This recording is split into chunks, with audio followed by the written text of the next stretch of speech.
Can the back hear me okay? The corner? Yeah? Good?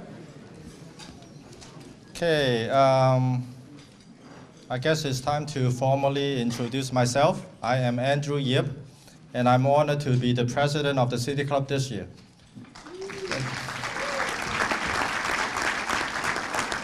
Thank you. Let's start the main portion of our program with some introductions to your current board of directors. Though before I begin, I want to pause to remember Paul Crowley.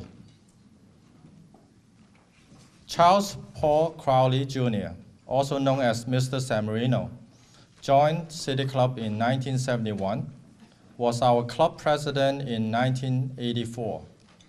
And because of all his contributions to the club and to the community, Paul was later elected as honorary member. Paul will be missed and certainly be remembered. Paul Crowley's memorial service will be on January 27, Sunday, 2 p.m. at the Southwestern Academy.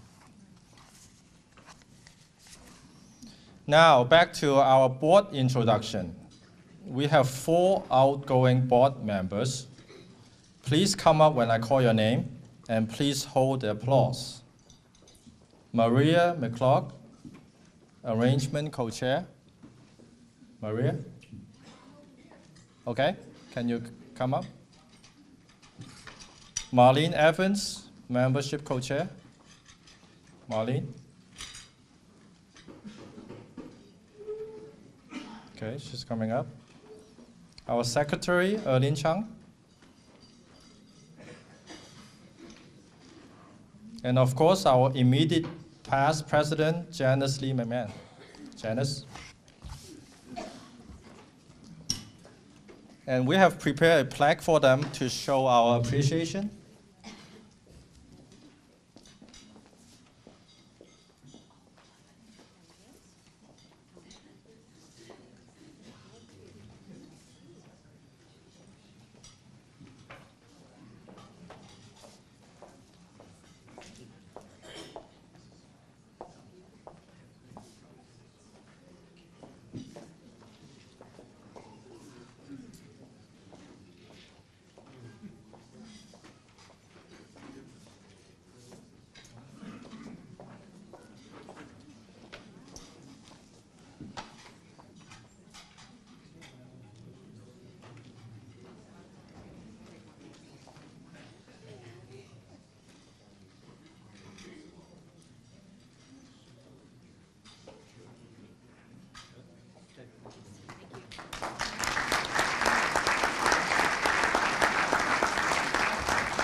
Next, I am proud to present the 2013 Board of Directors.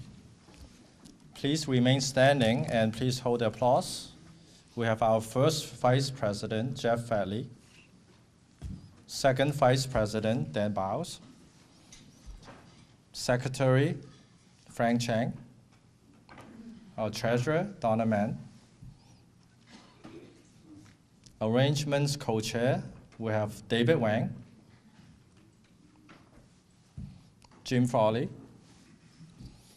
Communications Co-Chair, Pat Cartcott. And Dick Pearson.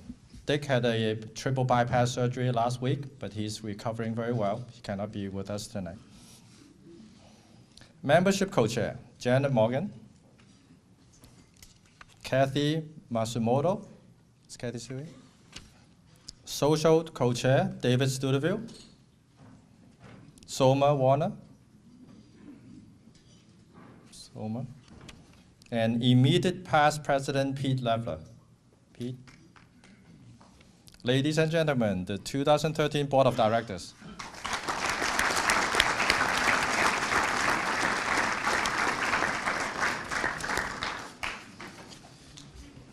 We cannot be here without recognizing the leadership of our past presidents. Going back in time, again, Pete Leffler, Janice Lee McMahon, Elbow, please stand. Kent Halkett. Kent. Is Bill Gannell here? Bill. Maud Mortimer, our speaker. John Morris. Tom Sanley. Wally Roswell. Eugene Sun. Bill Berry. Chuck Adams. Bill Payne. Dick Ward.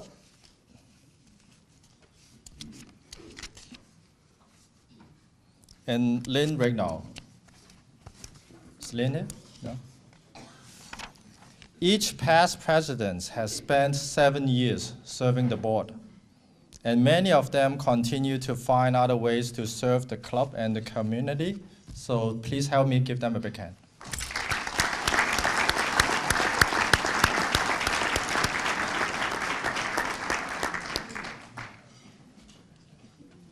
Now, City Club is proud to serve our community with the support from our city. And let me recognize the San Marino City officials and city representatives, starting with the City Council. Is our Mayor Richardson here? No, I don't see him today. Vice Mayor Dick Ward, please stand. Council Member Dennis Neer.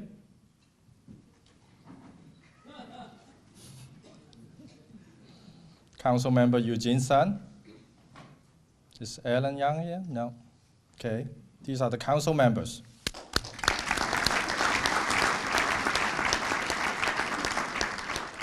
Is our city treasurer Marina Wang here tonight? No.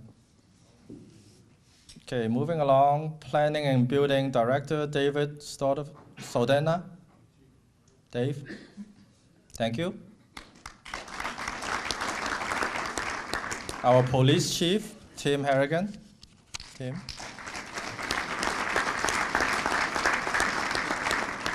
Our fire chief, Jim Frawley.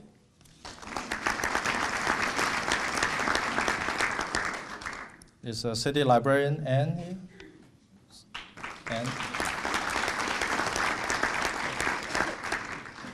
Superintendent Lauren Kleinrock.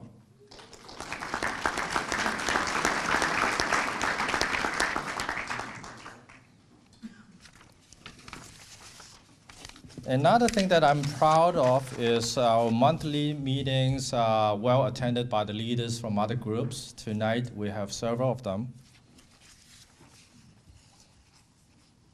Joanna Jimenez with the Chamber of Commerce. Calvin Lowe with the Chinese Club. John Morris with the Historical Society. And Isaac Hung with the Rotary Club.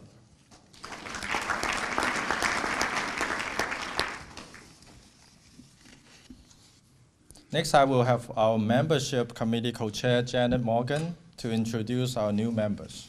Janet. Thank you. We have an unusually high number of new members here this evening, and that makes my job a lot easier and makes me really happy. And it gives me an occasion to remind all our members that we're all members of the membership committee. We count on you to bring your friends, bring guests, and to help us build our membership. It's how we are all able to be here together by continuing to grow the group, and we appreciate your efforts on our behalf. We have 5 new members to introduce tonight. When I introduce you, if you could come up and at the end of the and stay up here, and at the end of the introductions, we will take a quick photo. Jeff Chu, there's Jeff. Jeff is a new member here. He's lived in San Marino for about 3 years. He's been in this country from Taiwan since he was very young, but lived in Alhambra, has been around San Marino for 3 years. He's a Bruin. He's a community banker with Wells Fargo in West Covina. He has 2 children at Valentine, a kindergartner and a 2nd grader. And he's already helping us grow our membership because his wife, Cecile, has already applied. So she's going to become a new member too. So this is another plug for inviting your wives, members, or husbands to join us as well. And I have to also give credit to David Wang, who has done an amazing job in bringing us new members, and he's Jeff's sponsor. So welcome, Jeff. Jean Chuang. There's Jean. There's Jean. So Jean has been here since he was 7 years old also, from Taiwan. There's an interesting corollary here. Grew up in Torrance, another Bruin. I was like getting their information. I thought, this is great. Biochemistry, he and his wife Jackie Tran, both are Bruins. He actually worked at my employer, City of Hope, briefly. He's been working in internet. And now he's at Oversea. His wife is a pediatrician with Kaiser. They have 3 kids, Natalie in 2nd grade, Brando, and Olivia. And he works for the Carver Weekly Flash and Indian Princesses. So welcome, Jean. Welcome, new member of our club. And a lady who really needs no introduction, Liz Neer. Liz. Her bio is so long that I don't even know what to do with it. So this is the really short version she allowed. She gave me permission to keep it short as long as I gave a big plug for Centennial. So she's originally from Northern California, 28 years in San Marino. Went to Cal. Her girls, Kristen and Catherine, went all through San Marino schools, and of course, Liz has been on just about every committee. We all know her, love her. PTA, Pasadena Guild of Children's Hospital, National Charity League San Marino, Grad Night, President Valentine in Huntington, president recently of PT Affiliates. She is one of our just stellar volunteers. And currently, she's very proud to serve as the oversight chair of all events for the San Marino Centennial. And having her as a new member is a huge honor. Welcome, Liz. I know, we're getting as our members people that are so well known in the community, and I just love this. So Billy Youngblood Knoll, where's Billy? There she is. She's a new member. And we're so thrilled to have her. Again, she...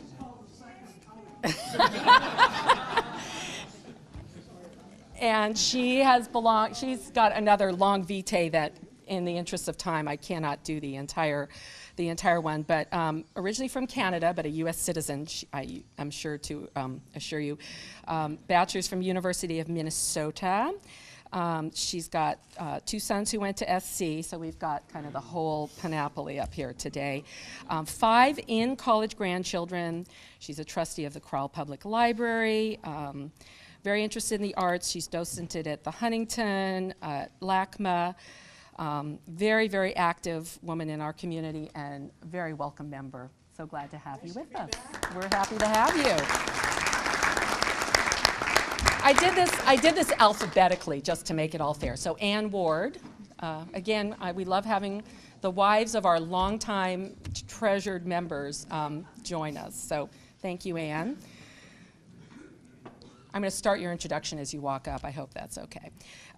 She's lived in San Marino for 35 years. She told me a really cute story that and I'll share it because I just loved it. She met Dick through her sister who was dating his cousin, and they met across the street from where they currently live. So I love that story. So her 5 kids went to San Marino schools through 8th grade. She was involved in the PTAs at Huntington and Valentine, and she said what she's been doing is supporting Dick. So I love that. Good wife.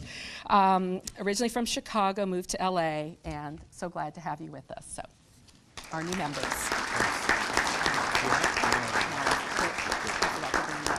Do a photo. You can't put me in front of a group with an opportunity to plug something. As a trustee of the library, you have a notice on your table about our birthday party. 5 years in the new building.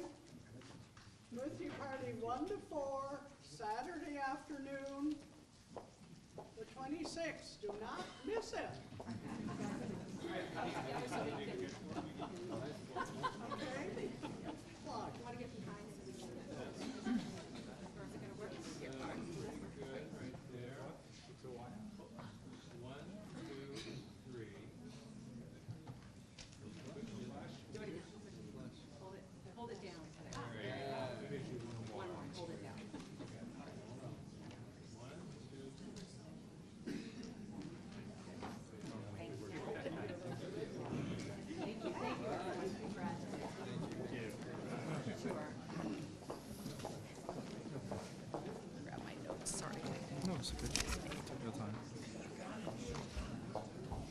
Thank you, Janet.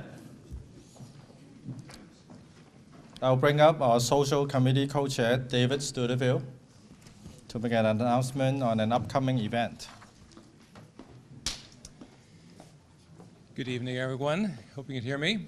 I have the pleasant task of reminding you and encouraging you to join us.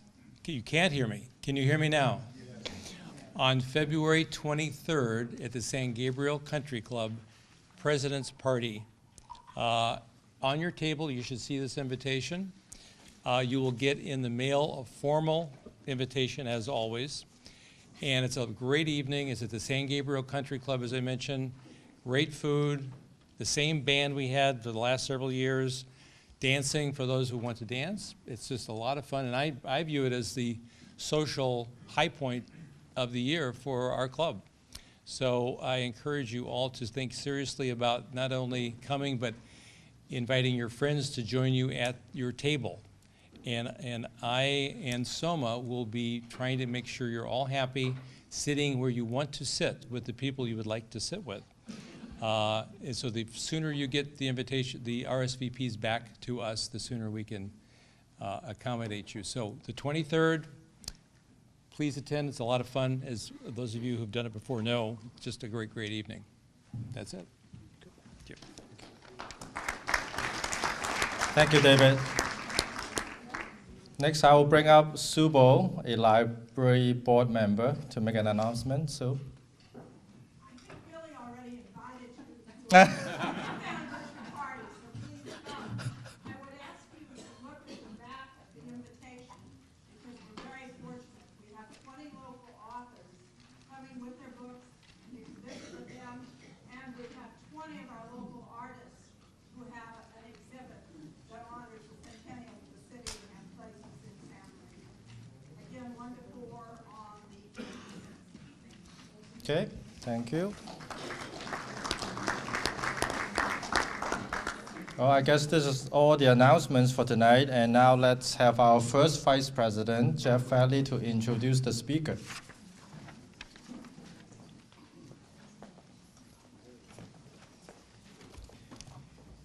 In many ways, it is difficult to introduce Mort Mortimer to this club. After all, we've known him for many years. As a judge, a City Club member since 1969, and president in 2006, a neighbor, and most of all, a friend.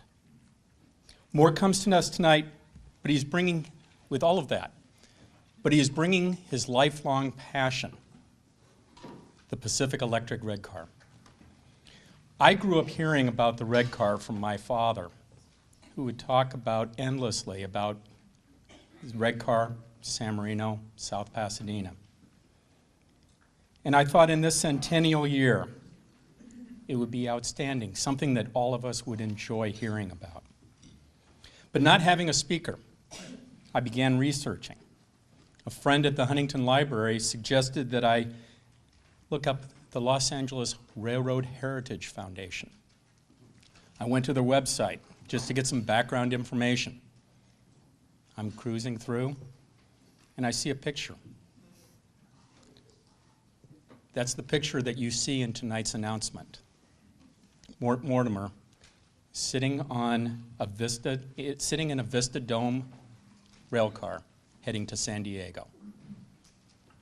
It doesn't get any better than that. He has had a lifelong interest in anything that runs on rails, from steam and diesel trains, streetcars, interurbans, incline railways. Growing up in South Pasadena, he took thousands of pictures of trains, including many of those that he's going to share with us tonight. Following graduation from South Pasadena High School, Mort attended Occidental, later graduating law school at USC, and practiced as a trial attorney before becoming a Los Angeles Superior Court judge, and is now a private judge conducting arbitrations and mediations. Mort will discuss Henry E. Huntington's vision and his involvement with the Pacific Electric and the development of Southern California, with an emphasis on San Marino. Please welcome our friend Mort.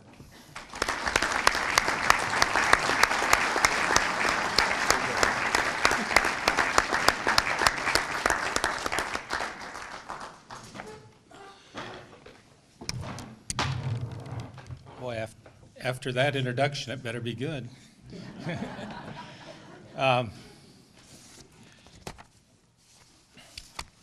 To start off things, can you hear me? This doesn't, yeah. Have to hold the mic.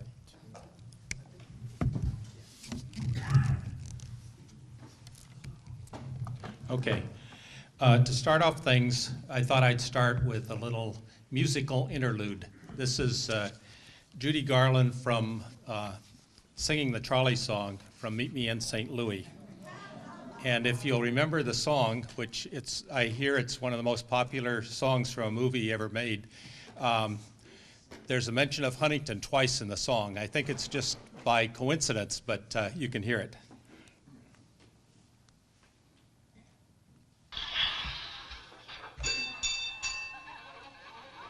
Can you hear it?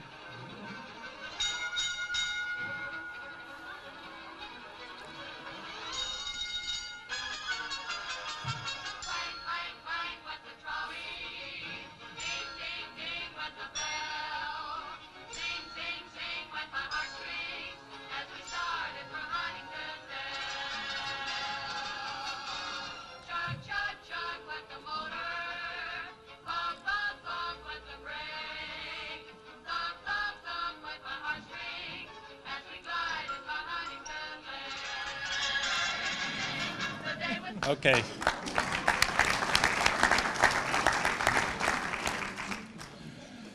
I want to thank Jeff for tracking me down through the LA Rail Heritage Foundation and inviting me here tonight. The Pacific Electric's been a lifelong passion of mine because I could see the cars going by my house in South Pasadena, and I was always curious about them and rode them whenever I could. So it's been an interest of mine all my life. And it's really a privilege to be here in front of this group as a speaker, not as president or program chairman, but as a speaker. So that's a special thing for me.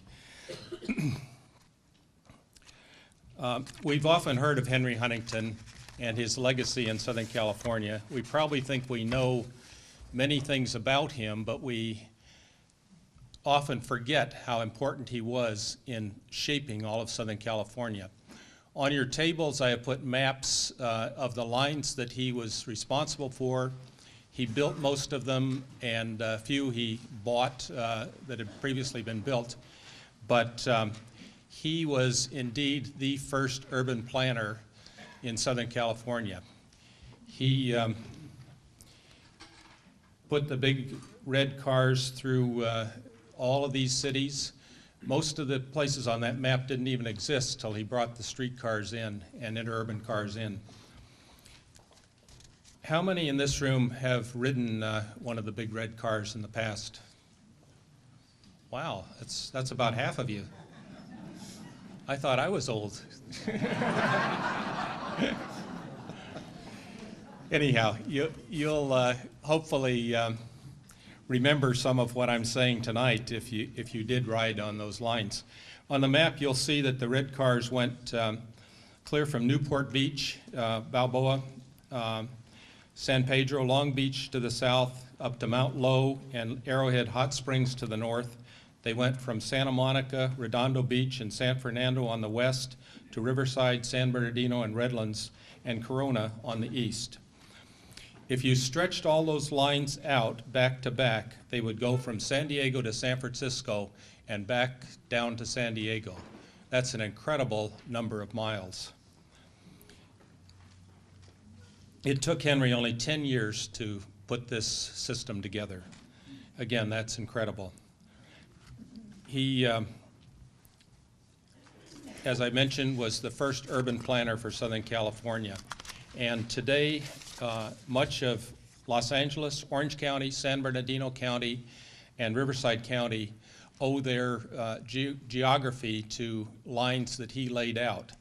Many of our freeways today run right down where the interurban lines were, and our light rail traffic goes down many of the right-of-ways.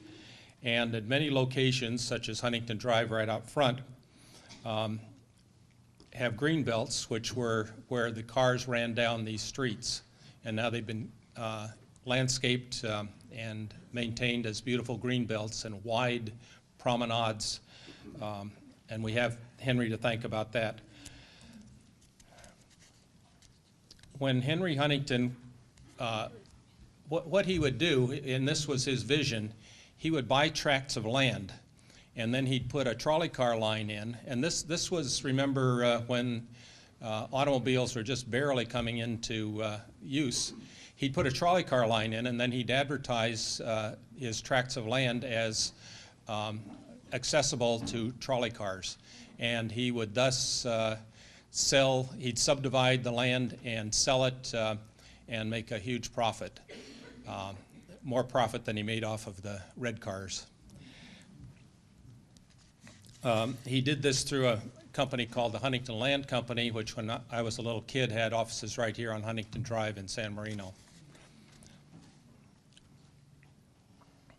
As you can see, he created new cities, some of which bear his name, as Huntington Park and Huntington Beach do. If you look at a title report on your property here in San Marino, you'll probably find that it was originally owned by Huntington Land Company. I know our property has that on the deed.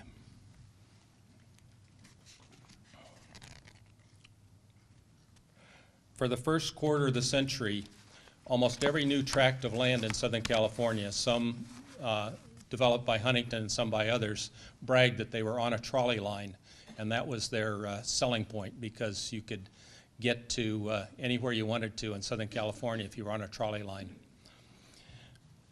And the lines also carried much of the mail. The U.S. Postal Service, together with packages, newspapers, and freight in an era before UPS and FedEx. I remember they'd have bundles of newspapers up in front of the cars, and every stop they'd throw a bundle off, and then the news vendor at that stop would sell the newspapers. Pacific Electric in all had 1,164 miles of track, making it by far the largest trolley system ever to exist in the world. By 1924, PE ran 2,700 scheduled trains each and every day. The big red cars carried 109 million paying passengers that year. How did all this happen, and what was Henry's motivation? Well, Henry Edwards, and that's Edwards with an S on the end, Huntington, was born in Oneonta, New York in 1850. At age 19, he left Oneonta to work for his uncle, Collis P. Huntington. And Collis P. Huntington was one of the big four that helped build the Transcontinental Railroad across the United States. At that time, Collis was president of the Central Pacific Railroad and the Southern Pacific Railroad. Henry worked with his uncle and learned the railroad business, where he served as assistant to the president and later was given the title of vice president of the Southern Pacific. Among his duties, Henry managed the SP's trolley system in the San Francisco and Bay areas. When Collis died in 1900, Henry was the heir apparent to take over as president of the Southern Pacific, and he fully expected to do just that. The board of directors, however, had other plans, and they put E.H. Harriman, who was the father of Averill Harriman, in as president and ousted poor Henry. And I say poor Henry. Actually, we shouldn't feel too sorry for him, since he did inherit 1/3 of his uncle's estate, and that estate was worth $50 million. And that was in 1900 dollars, where you could buy a loaf of bread for 5 cents.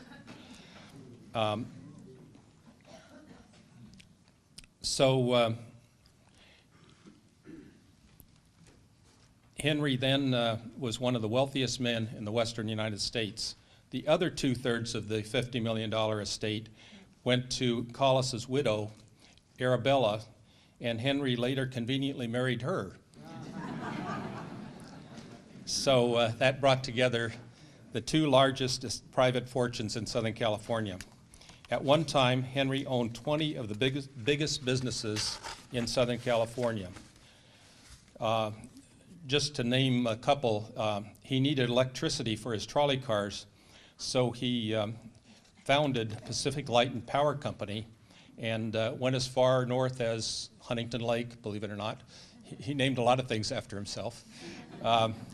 And brought power to Southern California, and that company merged into Southern California Edison Company later. He owned the Los Angeles Railway, which some of you may remember ran narrow gauge yellow cars on the streets of Los Angeles. The Huntington estate continued to own the Los Angeles Railway until 1945, when buses began to take over the passenger traffic. Part of his motivation for all this was anger. He was very angry about being forced out of the Southern Pacific Railroad. He came to Southern California and decided to compete directly with the Southern Pacific. Unlike most trolley lines, which were narrow gauge, meaning the rails were 3 feet apart, he built a full-size railroad interurban line with the tracks 4 feet 8.5 inches apart, which could take freight cars from the major railroads and interchange with the major railroads and ship all over the country.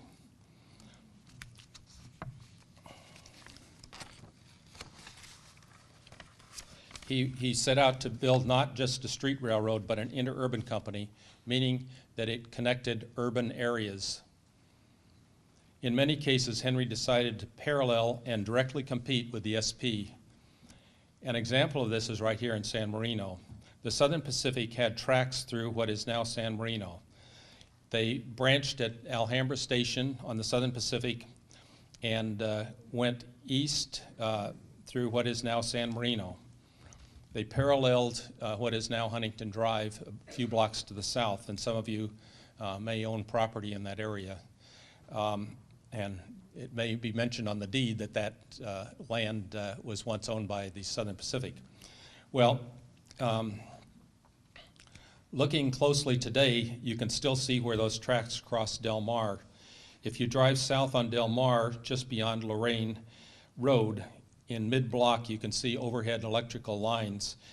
And if you look both ways at that point, you can see some odd angled walls, and that's where the Duarte branch of the Southern Pacific ran.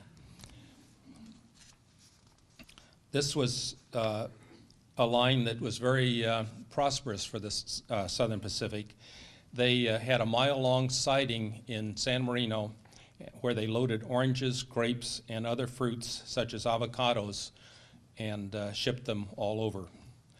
To directly compete, Henry built Huntington Drive, and he put in not one but 2 tracks, and he successfully competed with the Southern Pacific in this area.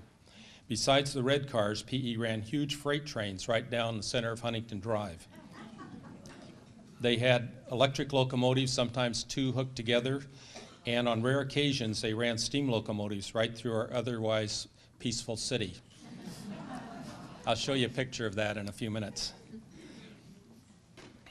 Southern Pacific's line was abandoned in about 1940, but the PE line survived. We are all familiar with the world-class institutions that bear Henry's name: Huntington Hospital, Huntington Hotel, and of course Huntington Library and Huntington Middle School. What you may not know is that Henry originally intended to build his mansion in South Pasadena. If you drive south on Fair Oaks Avenue, which was then called Palermo Street, you will note that it stops at Huntington Drive and then resumes a few blocks south at Maple Street. That hill in between, Henry named after his hometown in New York, Oneonta Knoll. After that, he met up with some people from the east. He met up with Shorb and Patton and Don Benito Wilson, and he decided that he would build out in the country where almost nothing existed. in an unincorporated area of what is now San Marino. When Huntington built his mansion, he put a railroad track into his estate. It went up San Marino Avenue, cut off to the northwest at Houston at a location called Bamboo Junction, where you can still see some bamboo trees on the southwest corner today. It proceeded up the hill and on to the estate near the East Gate, where Stratford and Oxford meet. Then eventually under the house, which is now the Huntington Art Gallery, and he could get off in a protected area away from the weather. He had his own private trolley car called the Alabama, and it was unlike the red cars, which he was famous for. He painted his private car, the Alabama, flamboyantly green. It had a kitchen, a dining area, bathroom, sitting room, and was twice as powerful as the average red car. If you visit the Jonathan Club downtown today, well, I saw it last week, but it's probably still there. Incidentally, Henry Huntington founded the Jonathan Club. On the second floor, there's a display with a picture of the Alabama car that was his private car. That display states that Henry Huntington took that car from the Jonathan Club in downtown LA to Long Beach in 12 minutes, going 100 miles an hour. That's a lot quicker than the Harbor Freeway or the light rail can do it today. He could disengage the electric motors of that car and hook it onto any train in the country. He could travel anywhere on the continent with that car. He often used it on business trips to New York and San Francisco. Incidentally, the Huntington estate originally fronted on Huntington Drive. Today, on the north side of the street at Bedford, you can still see a concrete pillar on the northwest corner, that matches the pillars which now border the estate on Houston. That is where the original entrance to the estate was, on Huntington Drive. There's a story that after building the mansion in San Marino, he couldn't get his wife Arabella to visit it. She liked big cities, Paris, New York, San Francisco, and she thought the ranch, as she called it, was out in the sticks, which actually it was at the time. There was nothing around there except a few lonesome houses and open fields. This was before San Marino was incorporated as a city, and he built it on open land. Well, it seems she had a favorite palm tree outside her estate on Nob Hill in San Francisco, and when she was away traveling, Henry had his men take that tree, load it onto a railroad car, and place it on his San Marino property. When she found out that the tree was missing, Henry confided in her that he knew exactly where it was. And he took her to his San Marino estate to see it. And that was her first of many visits to San Marino. By the way, Henry spent few nights in San Marino. He had other homes, including a huge estate outside of Paris, France. And when in Los Angeles, he often stayed at either the California Club or the Jonathan Club. And the Jonathan Club was located in the Pacific Electric building at 6th and Main Streets in downtown Los Angeles, where his offices were. At the time he built that 9-story building, it was the most expensive and lavish building west of the Mississippi and the tallest building in Los Angeles. That grand building still exists on the southeast corner of 6th and Main Street in Los Angeles as luxury condominiums and houses Cole's Restaurant on the ground floor. The Los Angeles Railroad Heritage Foundation has an exhibit with photos in the lobby there. It's interesting to note that the Pacific Electric lost money every year of its operation during Huntington's lifetime. I mentioned earlier that in 1924 they carried 109 million paying passengers, but they still lost $592,000 that year. However, poor Henry made up for it. He made millions off of the real estate that he sold along the way. It wasn't until World War II and gasoline rationing when the PE carried 178 million passengers and much freight that PE made a profit, and that was only because of World War II. By that time, Henry was, of course, long gone, and they were using very old, antiquated equipment and weren't really maintaining the lines very well. Well, the rest is history. By 1911, after spending only 10 years making this railroad empire, Henry's interest turned to collecting art, furniture, and rare books, and creating beautiful gardens here in San Marino. He had sold the PE to the Southern Pacific after 10 years, but retained some of the stock.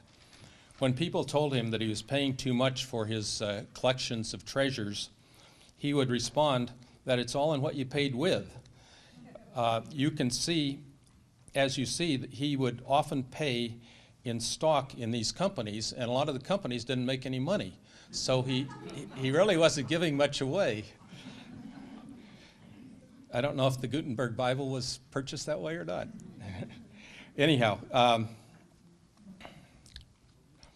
Henry Huntington died in 1927, and his legacy certainly lives with us today. The Southern Pacific Railroad owned and operated the Pacific Electric red cars until the 1950s, when the rails were abandoned and the polluting buses took over. I brought with me some historic pictures of the Pacific Electric, many from the archives of the Los Angeles Railroad Heritage Foundation and some from my private collection. I apologize for the quality, but after all, they are very old. I hope that you will find them interesting. Before I get going, I wanted to introduce the two founders of the Los Angeles Railroad Heritage Foundation, Joe Lesser and Ron Gustafson. Stand up.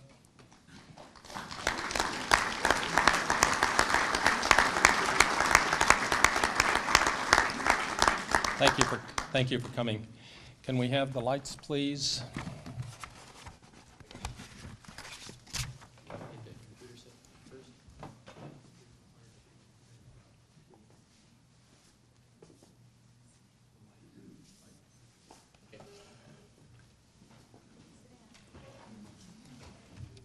Well, here's old Henry Huntington looking very wealthy. Okay,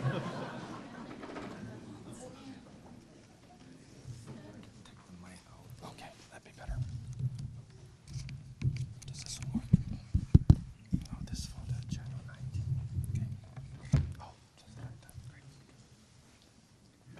great. Here's a picture of him riding one of his red cars.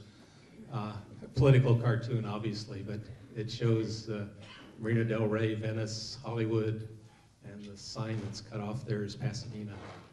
And he was indeed bigger than life. This is the earliest picture I could find of San Marino. You can see on the telephone pole in the center it says San Marino. And this is before San Marino was a city, so all it was that sign. Over here, this little thing was the station there. This is at San Marino Avenue and Huntington Drive. And this little station had been an old horse car that they brought in to serve as shade for the waiting passengers. And this car is going west on Huntington Drive, right outside what is now the City Hall. Here's a picture in downtown Pasadena. This car is going on Colorado Boulevard toward Orange Grove Avenue. And if you go the other direction here, they had local streetcars, and one of them went clear down to Sierra Madre Boulevard and turned, you know, the Fetty Furniture Building there has the round curve on the corner. That's where a streetcar turned. It's interesting in this picture, I think there's only one automobile in this picture, so it was obviously the very early 1900s. Okay, this is right across from the City Hall, Pierre's Fine Foods. It was a gourmet restaurant that was there for years. My parents never took me there, I guess. Either we couldn't afford it or I wouldn't have behaved myself. But this is, Pierre's is almost exactly where Starbucks is now, and here's a train of cars going toward Los Angeles. Here's some cars going out to the Santa Anita racetrack. Huntington this is in San Marino. Huntington landscaped the area with succulents because he didn't put water lines in, and they were landscaped by the same fellow that landscaped the Huntington Gardens. You can see all the trolley poles for the trolley there getting the electricity. This is in South Pasadena looking toward San Marino. These are the typical cars that ran down the line, and you can see it's 4 tracks wide. Here's another car headed to the Santa Anita racetrack. And out at the Santa Anita racetrack. Here's also at the Santa Anita racetrack, the cars ready to bring the winnings and losings back to downtown Los Angeles. This is special to me because I grew up 2 blocks away, Aniana Park Station, and right over here there was a newsstand, and they had about 4 stools, and it was kind of a soda fountain, and the kids could get root beer, and the gentlemen would be there drinking Alka-Seltzer or Bromo-Seltzer. This is a car going in toward Los Angeles, and this newsstand and everything was quite busy at times. Here's looking up Fair Oaks from that same location, and you can see the 2 cars. These are typical of when I was a kid. This is at Monterey and Fair Oaks, and as you can see, there was a private right-of-way that came clear up to Monterey Road, and then at Monterey Road it went on to the city street. And over here was a restaurant my parents did take me to called the Monterey Inn. Now, I digress just a little bit, but Henry Huntington bought the Mount Low Railroad and ran his cars up here. This is at Rubio Pavilion, which if it went up Lake Avenue, circled Poppy Field Drive, and there's a monument to it on that drive today. And this is at the end of Rubio Canyon, and here you can see this ladder-looking thing here was the incline railroad that went up to Echo Mountain, 3,000 feet high. And up at Echo Mountain, they had a post office, a zoo, an observatory, and 2 hotels. And they had a searchlight on top of the station that they bought from the Chicago World's Fair that could shine lights on any part of Los Angeles, and the searchlight could even shine and light up Santa Catalina Island. It was the most powerful light in the world at the time. Here's, after you went up the incline on Mount Low Railroad, here's the tracks the car came, and it went around back here and now on Circular Bridge. It went up to Mount Low Tavern, which was almost 5,000 feet high, and a beautiful view of the Los Angeles Basin with very little by way of buildings on the streets. This is downtown Los Angeles, the 6th and Main Street building that I mentioned. The top 2 floors, you can see, are pretty ornate. That's where the Jonathan Club was originally, and Henry's offices were on those floors too. And I've been in there, and there's 2 beautiful winding marble staircases right in here inside from the old Jonathan Club. Here's a city street in Pasadena. These are the cars that they ran toward the end of the service. Now here's the one I promised you. This is a steam train going down Huntington Drive. And boy, did they make a lot of noise. They had to put this is an electric engine right here, and they had to put that in because they needed to get access to the electricity to trip the signals and wigwags and all of that. But the steam engine was really pulling the train, and that was quite a sight. Some of these trains are 50 and 60 cars long down Huntington Drive. Here's a picture downtown near 6th and Main when the buses were just coming in, and those are the big cars that seated about 117 people. Now here is, well, the Pacific Electric building's in the background, and this is a car that's headed south down toward San Pedro, but if it were to go on this track north, it would go to Pasadena. This is again at Huntington Drive in Fair Oaks, some of the big cars, and you can see how busy Aniana Park Station was. This is about the same location. I see a little MG sports car there.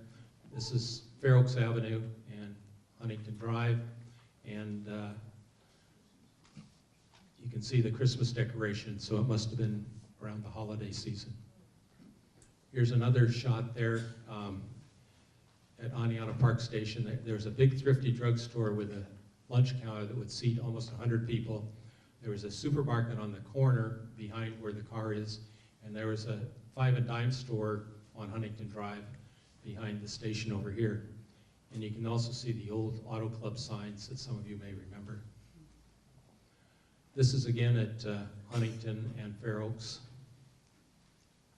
Here is a shot in Pasadena on Colorado Boulevard, and that's typical of the, this would have been an Oak Knoll car that had come up through San Marino. This is on South Fair Oaks in Pasadena. You can see Beacon Storage and their competitor Lion Storage, which some of you may remember. This is in South Pasadena, looking toward San Marino. And here we are at La Senda. La Senda was at Huntington and Garfield, near where Tui's is today. This is El Molino. El Molino was not at El Molino Street or Drive. It was further east beyond Oak Knoll Avenue. And the cars, whoop, I want to go back. The cars turned up here and went up by the Huntington Hotel to Pasadena. Here's one coming back down from Oak Knoll Avenue, across Huntington Drive. This is up near the Huntington Hotel. The line came up its own private right-of-way and then came on to Oak Knoll Avenue right here. And this is where there's a reservoir near here and some green gates right near here today. This is right near the Huntington Hotel. This was a beautiful ride, lots of big trees and things. Here's an interesting shot. I can't quite figure out the street signs because they've got Altadena, they've got Pasadena and Los Angeles the same direction, Arcadia, Monrovia, and it says Huntington Drive, but then they've got San Marino as 2 miles to the south, and I don't quite figure where that is. But anyhow, the crew on the streetcar, this is the conductor, all wore dark suits with ties and hats, so they had a uniform, and the motormen wore the same type of uniform. This is at San Marino Station. This is right across from the what's now the City Hall. It was out in the middle of the street, and we're looking, this is Huntington Drive, this is Sierra Madre Boulevard going up.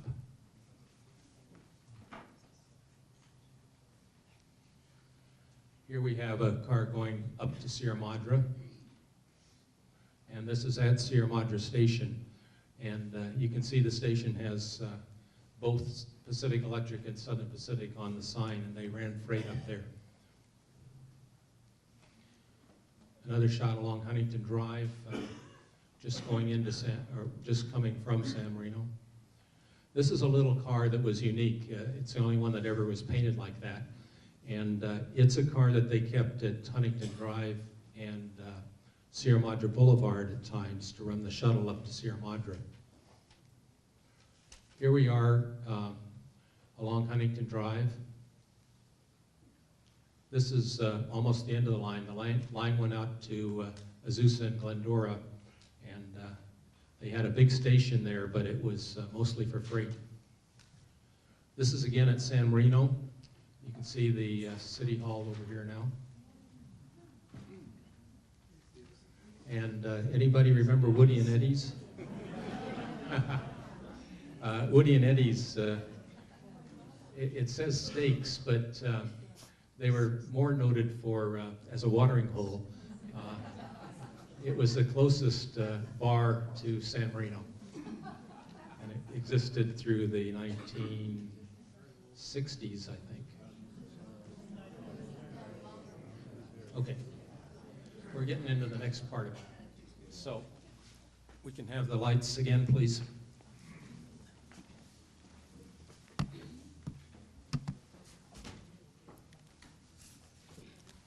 Thank you.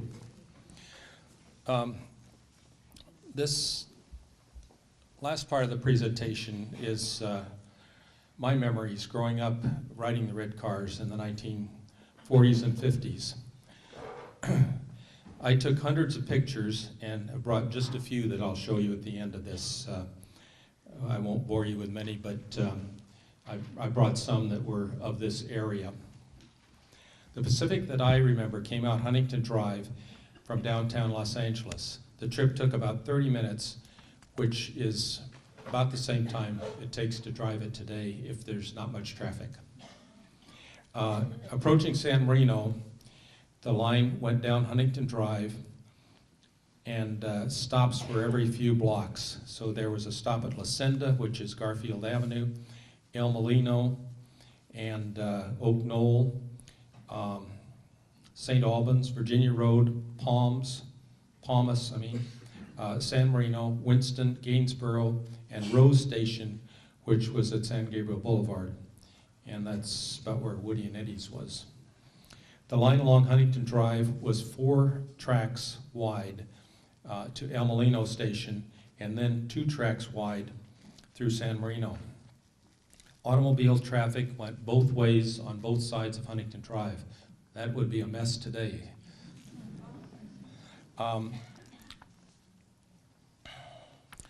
At San Marino Station, there was a line, no, at El Molino Station, I'm sorry, there was a line called the Oak Knoll line that branched north, and it had its own right-of-way, crossed the Old Mill Road west of the Old Mill. There you can still see a raise in the pavement where the tracks crossed.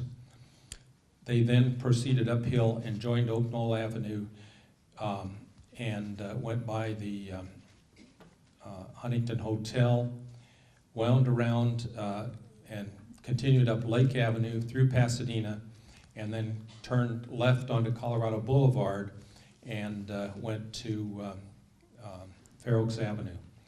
That was a beautiful and leisurely way to get to Pasadena, and you could get off all along Colorado Boulevard to the various stores there. Next branch was at San Marino Avenue, where the line to Sierra Madre took off, and it went up Sierra Madre Boulevard. And it didn't end there. It went on to a place called Mountain Trail, and hikers would get off there and hike up into the San Gabriel Mountains. Coming back south as you approached Huntington Drive on this line, there was a railroad siding which ended right where the big clock is near Starbucks today. Here they often stored red cars to make the shuttle trip back and forth to Sierra Madre on the off business hours. When I was growing up in South Pasadena and San Marino High School were combined. San Marino students attended South Pasadena Junior High in the 9th grade, and then South Pasadena High School for the high school years. This was in an era where most of the students didn't drive, and most parents didn't drive their kids around like they do today. So the red cars came to the rescue. Did anyone in this room ever ride the student special? Okay. I see one other. Yeah. Good. Oh, 3. Okay. Yeah. I invited Suzo along tonight. Suzo McKellar, her dad, well, she grew up in San Marino, and her dad was very active in the City Club years ago. She helped me gather some information about the student special since I didn't write it. So thank you, Suzo.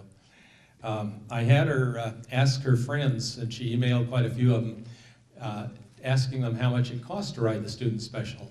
And the answer was they couldn't remember paying anything. So it must have been subsidized by the school district, just like school buses are today. What? They paid you money if you didn't ride it? Why? Okay, that's an interesting story. Well, it picked up San Marino kids all along Huntington Drive and went west to Fair Oaks Avenue, took the curve up Fair Oaks Avenue to the junior high, which is now the middle school. It was the only train that ever ran over that curve at Aniana Park Station. And because the tracks were so little used, as they went around that curve, the wheels squealed because of the rust and little used tracks. What kinds of cars did the PE run on Huntington Drive? When I was very young, they ran old wooden cars, and then later the metal cars that you saw in these pictures. These red cars were much bigger, higher off the ground, and carried more passengers, many more passengers than the average bus today. They were obviously electric. The rails carried the ground current, and the overhead trolley wire carried the live wire, which was accessed by a trolley wheel attached to the top of the car on a trolley pole. They were comfortable, they were quiet, and they did not pollute. Inside they had a smoking section and a non-smoking section, and the seats were reversible so you could always be pointing the direction the train was going. During racetrack season, they ran bigger, larger trains of red cars, sometimes 4 and 5 cars long. The busiest time was New Year's Day, when red cars took passengers to the Rose Bowl, the Rose Parade, and Santa Anita Racetrack. And they brought cars in from all over the system to do that. To celebrate San Marino's 100th anniversary, a mural sponsored by the Rotary Club is being painted by a wonderful artist, Brian Kenyon, on the wall of the old San Marino Tribune building on the side facing the City Hall. Brian, I believe you're here tonight. Would you stand up and be recognized?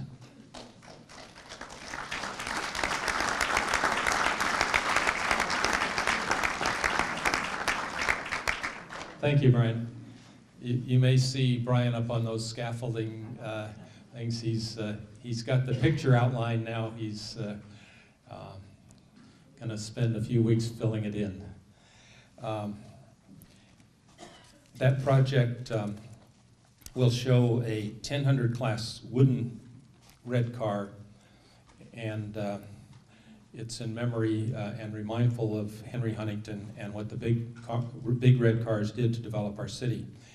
We can thank Dennis Neer for working on this centennial mural project for about 2 years now, so thank you, Dennis.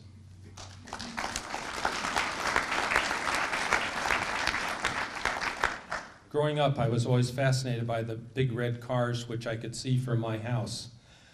I realized that their days were numbered, and I liked to take pictures, so I wanted to preserve some as memories.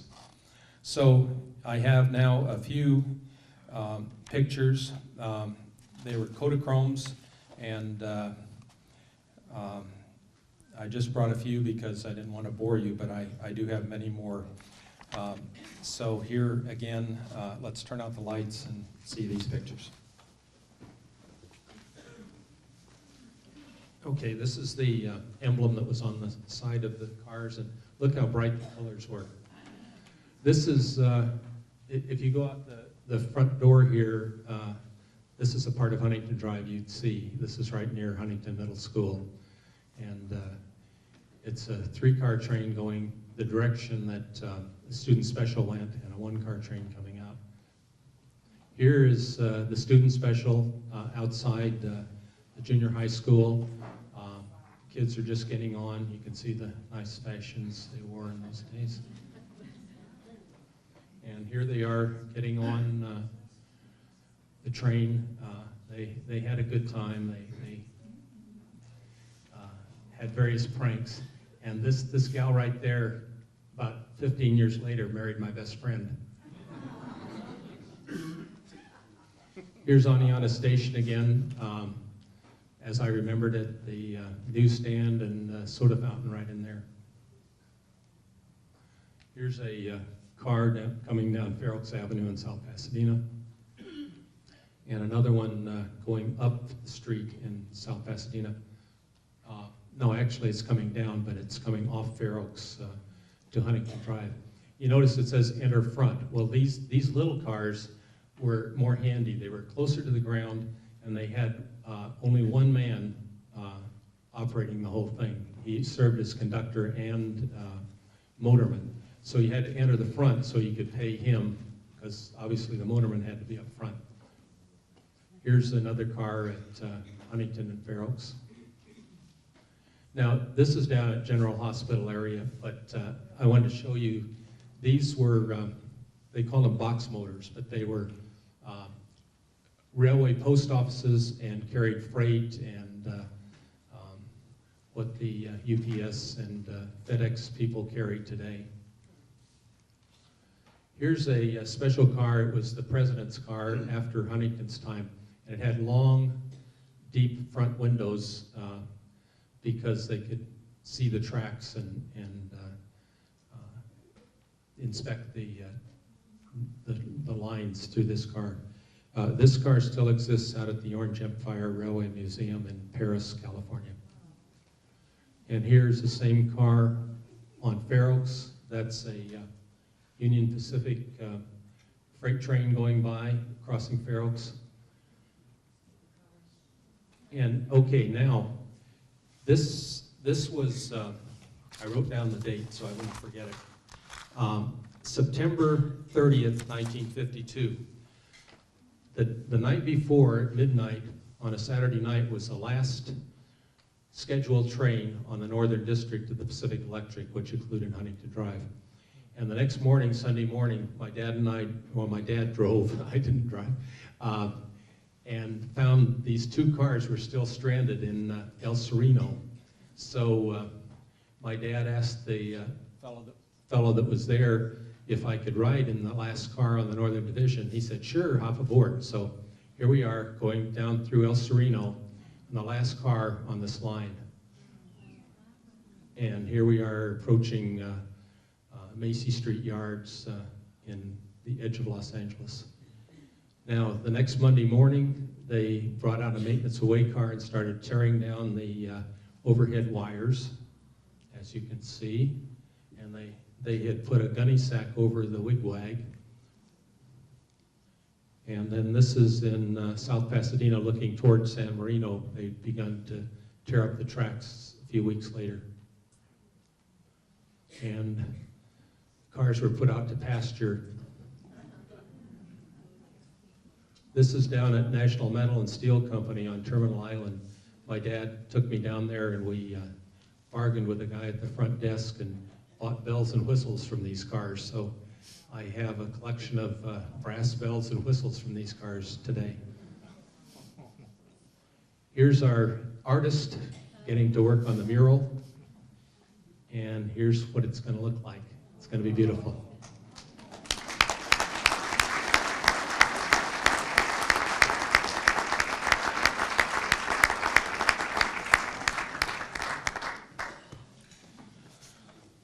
So that's about all I have to say, except that, again, it's been my pleasure. I hope you learned something more about Henry Huntington and the big red cars. And of course, we wouldn't be here at this spot today if it weren't for Huntington, because we're right on Huntington Drive next to Huntington School. So I will take any questions if there are any. What's the relationship between the race car and the trolley car? As an example, the one that ran down people. Okay, good question. The trolley cars that ran down Pico were yellow cars, and they were 3-foot gauge, rails 3 feet apart. The big red cars, some of them ran down city streets, but generally they ran from urban area to urban area, longer distances. Henry Huntington owned both. Yeah. Yes? Perhaps you answered this, but could you give us some idea of what the total cost of that system was, preferably in today's dollars? John, I really don't know, and from what I've read, there might not be real good books on that ever existed. Because Henry spent a lot of money in a short period of time, and he would continue to plow his profits back into the railroad. Huh? There's no IRS. What? There was no IRS.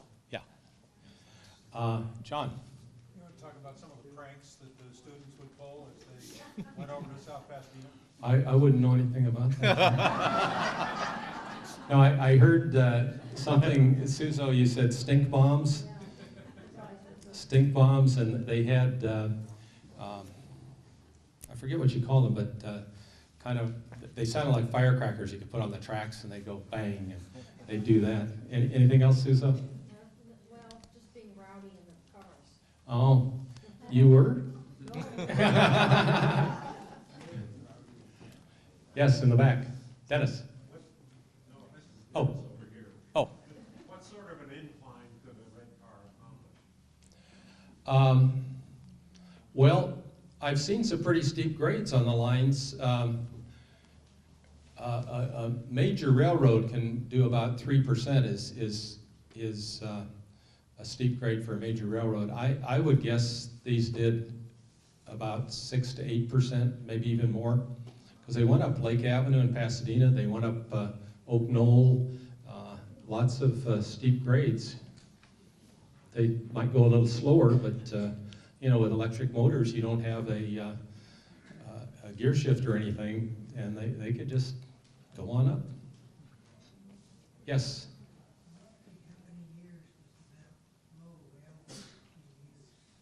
Mount Lowe Railroad, how many years was it being used?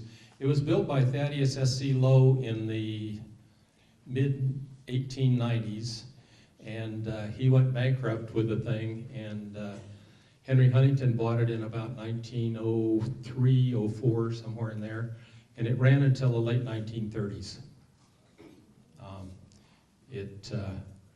Its demise was floods and fires. The 3 hotels all burned and at various times, and they finally got wiped out by a flood. But it was, in the early 1900s, it was the attraction in Southern California that everybody would want to go on, and it did quite a business. It was, in its day, the Disneyland. Any other questions? Yes?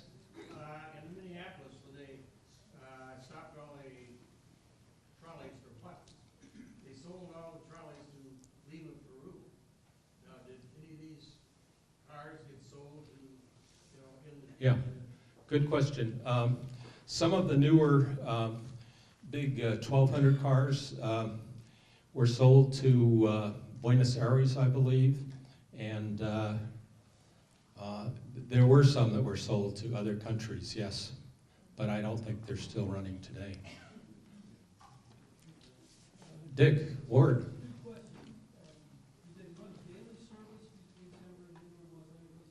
Yes.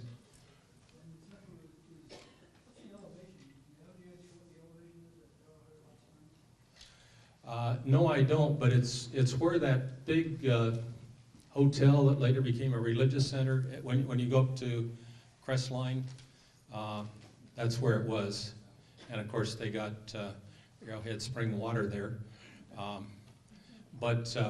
Yeah, the San Bernardino line was a regular line that ran scheduled trains probably every half hour all day, and those cars had bathrooms on them because it was a longer route. Any other questions? Yes, John.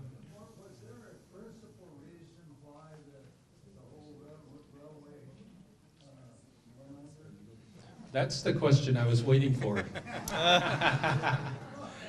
Thank you. Well, the urban legend is that General Motors and Firestone Tire and Rubber conspired, and Firestone wanted to sell tires for buses, and General Motors wanted to sell buses, and they conspired and put them out of business. That's the urban legend.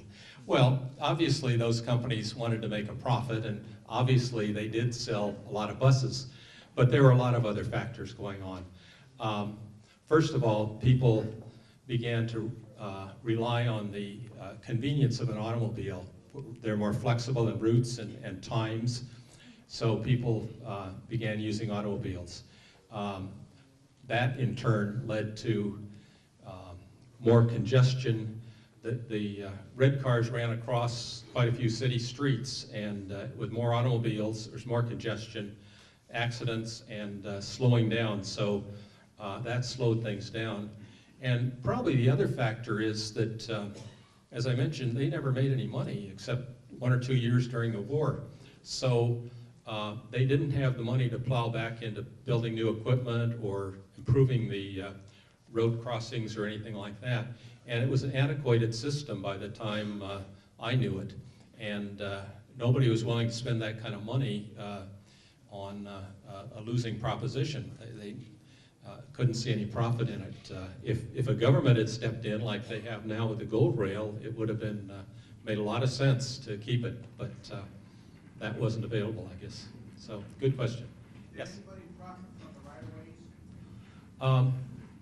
The right-of-ways were mostly given back to the surrounding cities, and I doubt if anybody profited.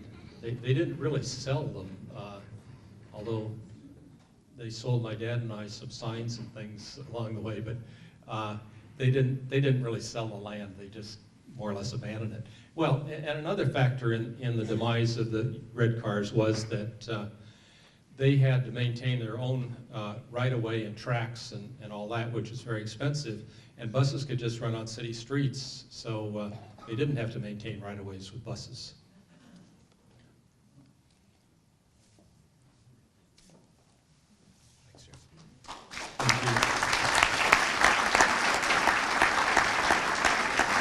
Don't be. One of the benefits of this job is you get to thank a speaker. You should know this. On behalf of the City Club and its members, thank you very much. Thank you. Thank you. By the way, the maps at your table and any of the other, there's a little timetable and some other stuff. It's yours to take if you want.